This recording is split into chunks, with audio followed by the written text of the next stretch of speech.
മിശിഹായിൽ പ്രിയമുള്ള സഹോദരീ സഹോദരന്മാരെ, പ്രിയമക്കളെ, ഈ പ്രഭാതത്തിൽ സുഭാഷിതം 25:14 നമുക്ക് ധ്യാനിക്കാം.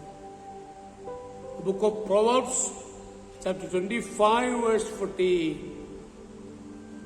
കൊടുക്കാത്ത ദാനത്തെക്കുറിച്ച് വമ്പ് പറയുന്നവൻ മഴ തരാത്ത മേഘങ്ങളും കാറ്റും പോലെയാണ്. ഒരു വലിയ മുതലാളിയായിരുന്നു ശർമ്മ. ഇഷ്ടംപോലെ പണമുണ്ട്. പക്ഷേ പറഞ്ഞിട്ട് എന്താ പ്രയോജനം? ഒരു മനുഷ്യന് പോലും അയാൾ ഒന്നും കൊടുക്കില്ല. ലുബ്ധന്റെ മജിസ്ട്രേറ്റ്. ഭിക്ഷക്കാരെ അയാൾക്ക് കണ്ണെടുത്താൽ കണ്ടുകൊള്ളും. എല്ലാം തട്ടിപ്പുകാരാണെന്നാണ് അയാളുടെ പക്ഷം. അതിന് കാരണം, ഒരിക്കൽ ഭിക്ഷക്കാരൻ അയാളുടെ വീട്ടിലെത്തി. യജമാനെ എന്തെങ്കിലും തരണം, അയാൾ അപേക്ഷിച്ചു. ഇവിടെ ഒന്നുമില്ല, ശർമ്മ പറഞ്ഞു. അടുത്ത ദിവസവും ഭിക്ഷക്കാരൻ എത്തി. വീണ്ടും പഴയ മറുപടി തന്നെ, ഇവിടെ ഒന്നുമില്ല. മഹാകൃഷ്ണ യജമാനെ, ഇതാ നാഴിയരി എന്റെ കയ്യിലുണ്ട്, ഇതുകൊണ്ട് എന്തെങ്കിലും പാകം ചെയ്ത് കഴിക്കേ. ഭിക്ഷക്കാരന്റെ വാക്ക് കേട്ട് ശർമ്മ ഇളിഭ്യനായി. അത് കഴിഞ്ഞാണ് ഭിക്ഷക്കാരെ അയാൾക്ക് വെറുപ്പായത്.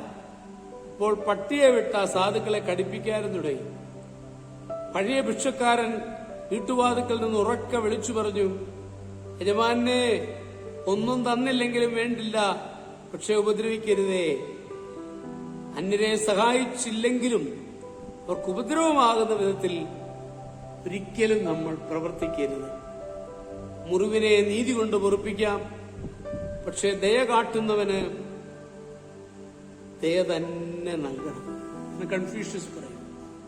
അപ്പൊ നമ്മുടെ പ്രവർത്തനങ്ങളെ ഒന്ന് വിലയിരുത്തുവാൻ നമുക്കിന്ന് കഴിയട്ടെ.